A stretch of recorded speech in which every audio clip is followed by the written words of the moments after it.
In 2009, an A320 model plane took off from New York's LaGuardia Airport with hundreds of passengers on board for Washington.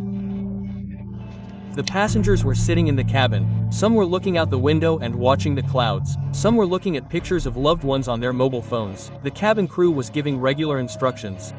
They were informing the passengers about seatbelts, emergency doors, oxygen masks, and all the necessary safety measures. The pilot was focused in the cockpit, eyes on the radar screen, hands on the controls. Everything was fine. But suddenly, an unusual noise was heard from the engine on the right side of the plane.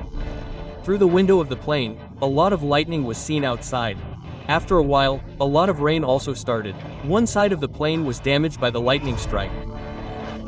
The pilot still tried to control the plane so that no danger would arise. But all efforts failed. An alarm sounded in the cockpit, engine pressure loss. The pilot checked the system again. But the problem was serious. A message was sent to the control tower. Engine failure, requesting emergency protocol. The reply comes from the message room to land quickly at a nearby airport. But there was no airport nearby. There was no time to reach an alternative airport. At that moment, the plane was taking off over an ocean. The pilot might have thought that he had to save the lives of so many passengers. Then he thought that he had to land in the middle of the ocean. This was the only way. The plane started descending. Then the passengers in the cabin realized that something unexpected was going to happen. Everyone started to panic. An old passenger was praying while trembling. A child was crying. His mother was hugging him.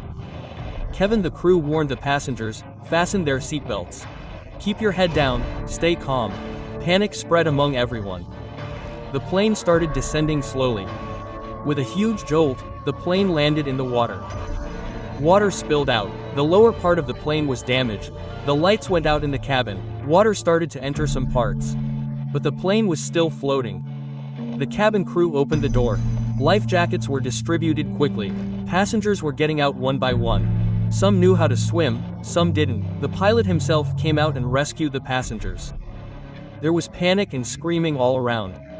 After 20 minutes, a rescue boat arrived. The Navy and Coast Guard all continued the rescue work. The passengers were rescued one by one. Some were injured, some were scared, but most importantly, everyone was alive. The plane slowly started sinking under the water. After the rescue work was completed, an investigation began. The black box was recovered. The investigation revealed that there was an oil leak in the engine, and there was also a malfunction in the navigation system.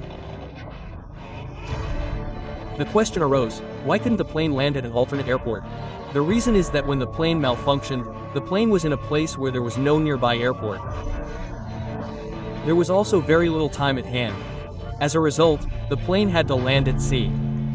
The decision of pilot Captain Chesley Salisbury was praised.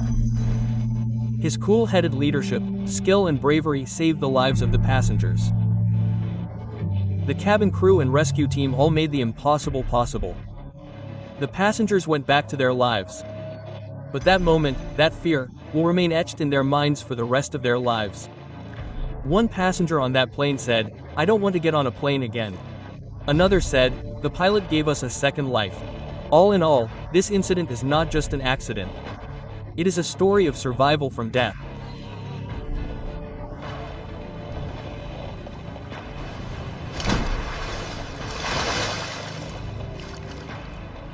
God.